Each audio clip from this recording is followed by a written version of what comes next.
A radio ham from Norfolk is exporting a bit of British history to the United States, and he's fast becoming the talk of the radio waves. The red telephone box sitting in Paul Turnham's garden in Norwich is not a permanent fixture. On Thursday it will be on its way to the Vintage Telephone Museum in Seattle. Last September, Paul was visiting a radio ham friend who's a curator at the museum. He asked Paul to help them find a British red telephone box. Paul returned with a letter which he gave to friends at British Telecom. Nothing happened for several months, and we thought it had all fallen through. And then all of a sudden one day, Martin, who's one of the guys who helped to get the phone box, called me on the radio and said, "I've got a telephone box, where can we put it?" So here it is in my front garden. A company has volunteered to fly the classic phone box to Seattle, but Paul's now looking for help in transporting it to the East Midlands Airport. All offers will be gratefully received. A traditional red British phone box has left Norfolk today, bound for the USA. A group of radio amateurs at Lakenham in Norwich have been in regular contact with their counterparts in Seattle, who run a vintage telephone museum. BT let the radio enthusiasts have the old phone box, which was dispatched on the first leg of its journey a short time ago. RAF Neatishead provided a truck to take it to East Midlands Airport, from where it'll leave for the States tomorrow.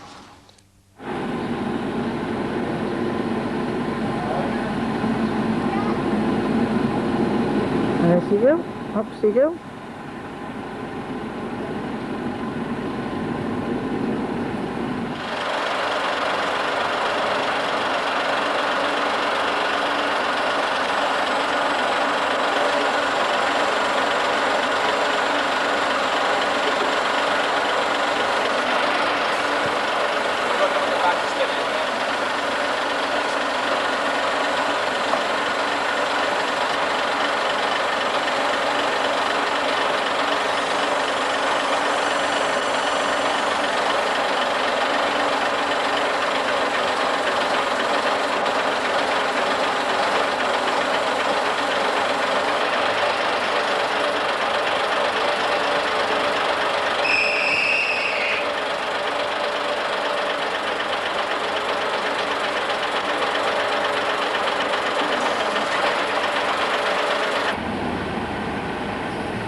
Just to lay it down.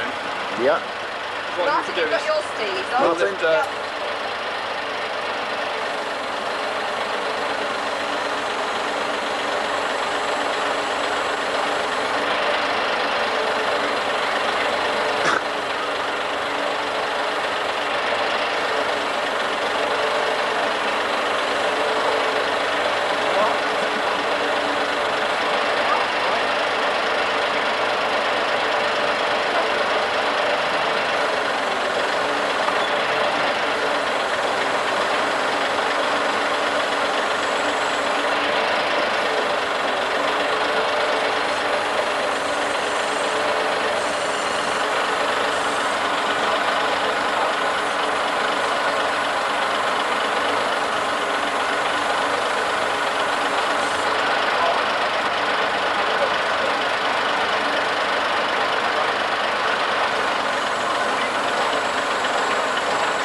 Yes, Mr. Cook, I did. Well, say hello to Dick. Hi, Dick. You're going to get it. We're going to take that over, are you?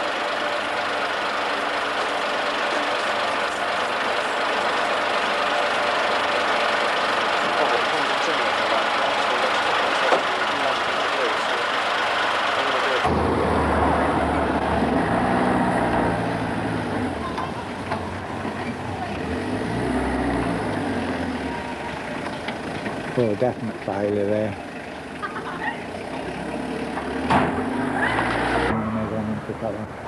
Oh.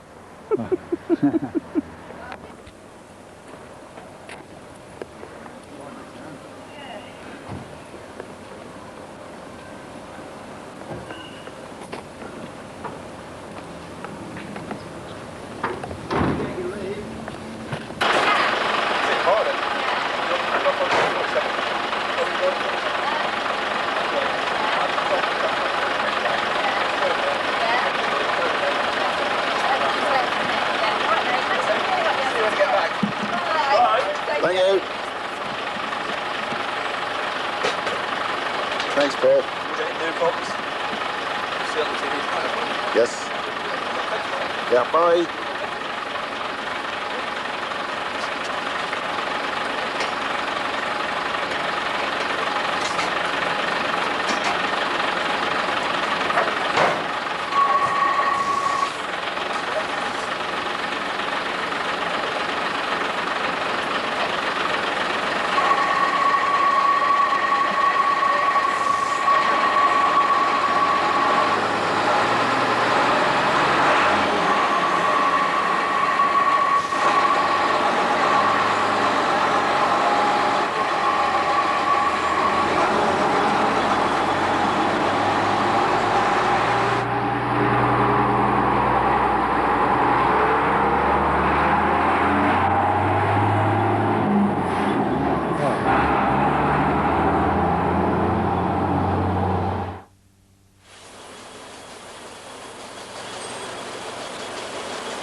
Certainly a lively place, Dick.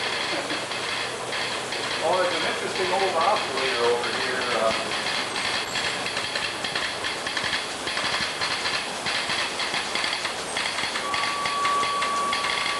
You hear it's got so much noise in here with all the...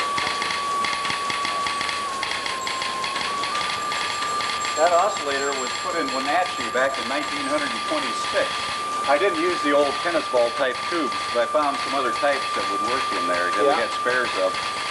And they used this oscillator till 1982, from 1926. So it was the best oscillator they had for holding frequency. That's the coil assembly. It took 3 of us to lift it up there. It was so heavy. for potted iron transformers.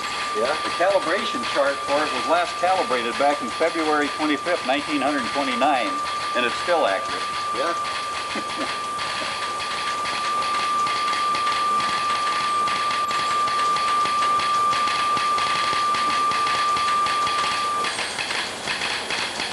So what's that photograph there, Dick? Now that is of a number 9A telegraph board, of which these two positions are part of here. Yeah.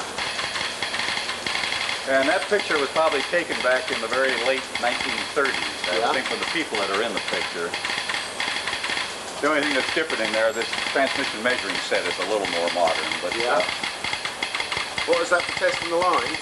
For testing bias and distortion on teletype signals. Yeah. This printer dates back before you had any way of measuring. They brought the rangefinder on the selector out on this crank mechanism here. Yeah. And you could crank the rangefinder back and forth and measure the bias on a circuit with it. Yeah. The other thing about it was that it had a governor's motor. I was lucky. This thing had been laying in the guy's basement for about 30 years. Yeah. And you can see the dots on the governor, and you used a tuning fork for adjusting the speed on it. Oh, yeah. Yeah. And this ribbon is the original ribbon, and it still types good. They made better ribbons in those days. Yeah. There was another thing that was a big time consumer in the old days. We used thousands of these polar relays in the phone company. Yeah. Had to take the armature out and the contact points and polish them, put them back, and then use this set for adjusting for bias and that. So it was perfect. Kept two guys going continually on a shift doing those. Came along with a wetted mercury relay that took the place of them that you threw in the garbage. Well, you don't throw them in the garbage because of the mercury, but that was the end of that job. That was the beginning of technology, I think. Oh, and then things that glow in here. Yeah. There's some more modern, like electronic regens and stuff, but it was still from the DC days. I guess you could almost call it digital. I think my friend who works for British Telecom is going to find this quite interesting. We had that for WWV, it's an old MC-173, I think, the national.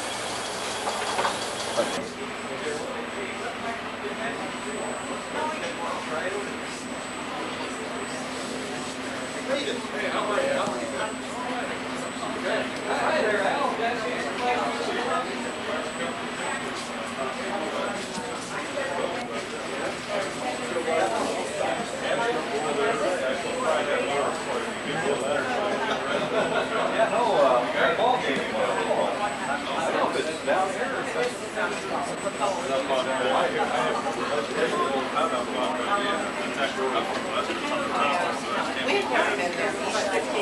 I don't know where the real good is.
little British call box, so-called, with telephone booth, brought into the museum from England.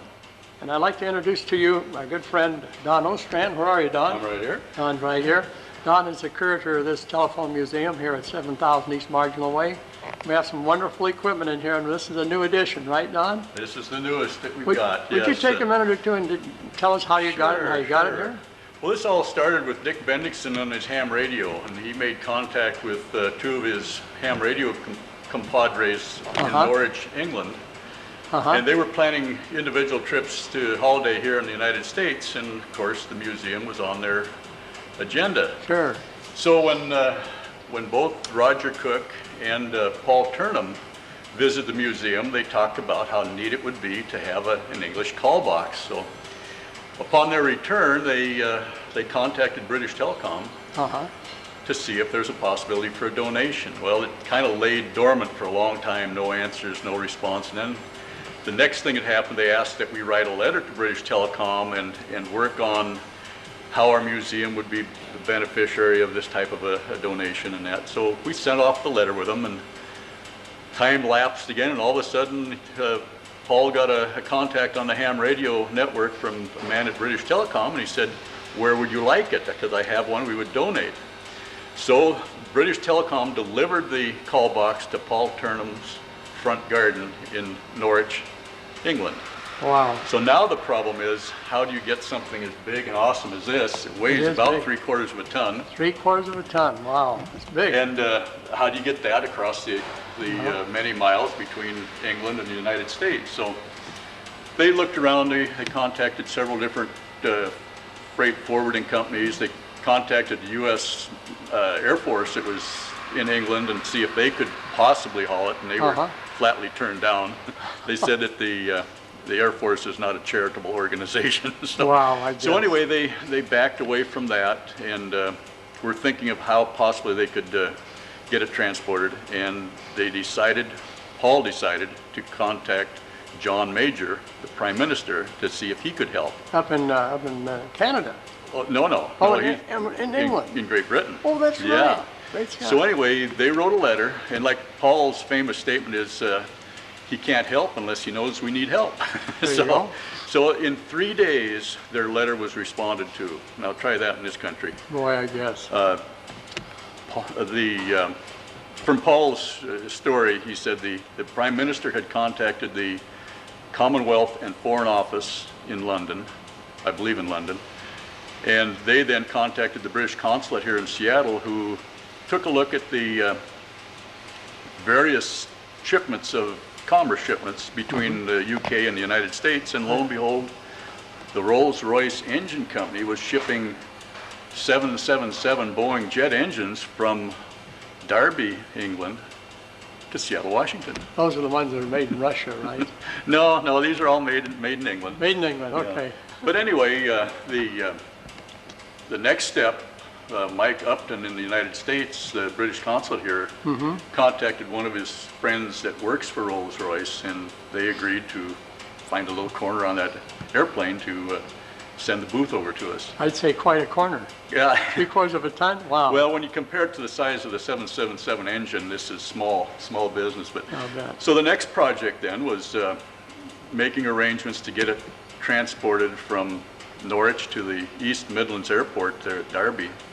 And they then contacted several different things, like Mike Mailway in the United States. Well, they have a Jimmy Can Fix It television program there, and got no response from anybody there, so they decided they would contact both BBC TV and Anglia TV, which is the local Norfolk television station, and asked if maybe they could come out and do a news coverage on it. Well, neither one had a television camera crew available, so they got a hold of, I think it was the Norwich Anglia radio station, and then they put a radio broadcast on, which attracted those TV news cameras very rapidly. So they both came out and did a news coverage on the predicament that we were in.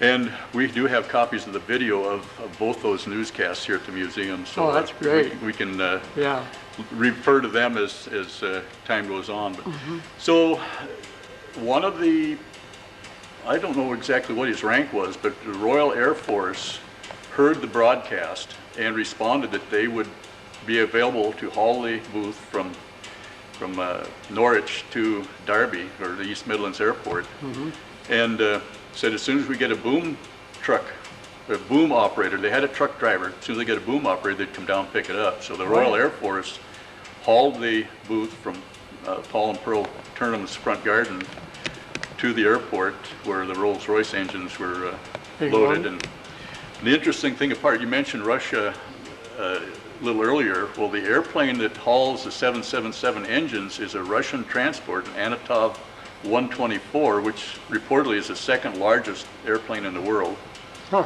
And their 6-engine model, this was a 4-engine model, but their 6-engine model is the largest. Oh, yeah. The C-5A we hear is maybe 10 feet longer, but it doesn't carry the payload that the Russian airplane does. So anyway, they loaded it and off we go. And we had a few little pauses while we were getting customs and bills of lading and all that stuff processed. But everything worked well, and the thing left England, and an overnight stop in Iceland, and then on into Seattle, and it arrived here in September. From Iceland clear to Seattle? Yeah, in That's one a long stop. flight.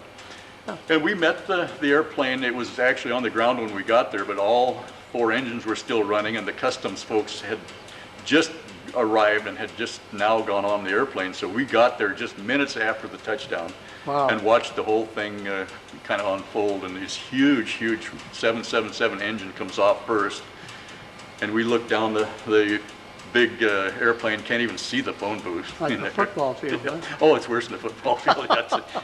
It's kind of like the metro tunnel, you know? Yeah, really. So anyway, they offloaded it, and we got it onto the Boeing truck, and they hauled it over here with a Boeing truck, and we had a U.S. West boom truck here to lift it onto the 2nd floor, and this is where the story really gets kind of tense. Where we dropped it. Well, yeah, we certainly did. It took and we've got that on film too. Yeah. You'll need to cut into the drop on your film, Jack, when you get a chance. But we had the thing slinged up, and it was on 2 pallets laying flat, and had it slung up, and the slings, how they come up to the winch line. Yeah. The sling on the inward side of the booth got so it couldn't come any farther because of the overhead on the door. So we slacked off on the slings, and it sat there just fine. So we thought, well, maybe it's on a little bit better than balance, and it will sit there while we loosen the strap on the front sling, and then pick it up on the rear sling and slide it in farther. Well, after they slacked it down to where the truckers could reach the sling to unhook it, the pallet cracked and disintegrated. So the pallet gave way underneath. It wasn't so much the thing wasn't in balance. Had the pallet been a good solid one, it would have probably held. But the whole thing then slid right out the door. And how far did it hit? Well, we think it probably did strike the ground, but the other sling strap lassoed the base. You can see a little bit of a flare on the base. It lassoed that flare and did not drop. So the boom truck itself supported the falling call box. We did do a pretty good dent in the front door of the building. Oh, you did? Well, yeah. We won't tell them about that. Well, I think we should have a picture to save that one. We haven't done that yet, but we need to get a picture of it. But anyway, then we readjusted our thoughts and how we hooked up the slings, and we did get it in successfully the second time, and then we brought it in here on a pallet jack and a 4-wheel dolly. And we'd had enough excitement for one day, so we postponed hoisting it into its upright position until the next morning. So now, looking at the booth, though, I see somebody poured a slab inside. I think they're getting ready to do that the last time I was here, And the purpose for that is to make it solid, or? Well, basically, we wanted the booth to look as authentic as possible, and these booths, when they're in the streets over in England, have a concrete slab that's as thick as that, 4 or 5 inches thick. Yeah. What we did here to make it look right, we filled up with 2 layers of 2-inch styrofoam. and the concrete's just about an inch thick. I see. So it makes it look authentic. We've got an authentic English coin collector. Now tell me about the coins that go in this. Not American. This is a 5 pence and a 10 pence coin collector. 5 tenths and a 10 pence. 10 pence, yeah. And these are very interesting coin collectors. They have some internal mechanisms that, say you're going to make a call and you put in 5 10 pence pieces or 50 pence, and you talk and you don't use up all 50 pence. As long as the increment is such that you have a coin remaining, this machine recognizes that you have money coming back and returns the change. Oh, is that right? Now that's a strange. That's pretty neat. It's a very intricate, lots of real intricate machinery you think other inside. phone companies can learn from that? Well, yeah, if it's worthwhile. So, yeah. But anyway, the coin collector, we do have some coins that will fit, and we don't have any idea how the coin return mechanism works at this point in time because we are still waiting for the documentation on this particular set. And then where you see the holes above there, that's either an advertising card or it's possibly a mirror. So when people are in here talking on the phone, if someone is waiting outside or if there's someone that might want to come and grab your purse or wallet, you have a mirror possibly to look out and see who's behind you. So they're going to send us one of those, and whether it's the mirror, whether it's the advertising card, it's whatever they can find. Plus they're going to send us a local Norwich phone directory. Well, they are. So we'll have that.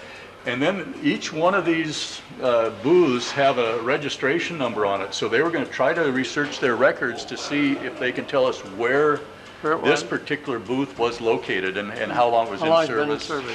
Looks like it's been around a while. It's been around a while. We're thinking 50 plus years old. We're not sure. Very well be. The interesting thing about these booths, they look real cast iron. They're very heavy, but they're all bolt apart. And when the monarchy changes, the crown or crest is interchangeable. It bolts in. You can take it out and put in the symbol of the new monarchy. Oh, for crying. And these glass panels are very interesting. We had 4 small panels and 1 large that were missing, and they sent us glass. And they're held in with metal frames on the inside, and there's pins that hold the metal frame in, so the glass goes in, and you can see down here, Jack, possibly. This metal frame is an extra part, and these little pins just drive in and hold that glass in place. So isn't that something? People probably try to kick them out once in a while. Could be. And then the other thing we had to change was the lighting. It has a fluorescent tube, but the European standard is 240 volts. And of course we have 110, 120 or whatever. So 120. we ended up with the same size fluorescent tube that fit in their light fixture that got at home base. Just fit. So I think we're pretty much authentic as far as how this would look. Little metal. Is that for your wiring? That was for like the local ground, and then that big box on the other side is where the what we would call tip and ring came in, and it's got the protector, and it's also got some. There's no way then to access the wiring on this. No. It's kind of interesting. The bolts here, we thought, of course, they're not SAE US standards, so we thought they were probably metric. Well, they were not metric either. There's something that they call Commonwealth thread, so we could not find bolts. We had to retap the holes in order to find, and I think we used SAE fine thread to replace. But it's a beautiful addition to the museum, and sure is. And Bev provided us the British flag up here, so we were flying the British flag. And isn't that something? Right up there beneath our wire lead. Yeah. Remember when we put these up? Oh yeah. That was quite a while ago. So anyway, that's kind of the different story. than our normal, almost new phone box over here. Call box, if you will. Yeah. There's quite a difference. Quite a difference. Yeah. Well, Don, thank you very much for the interesting narrative, and we'll catch you a little later then. You bet. Thanks care. again. Bye-bye. Don does a great job here for us. Thanks again. Yeah.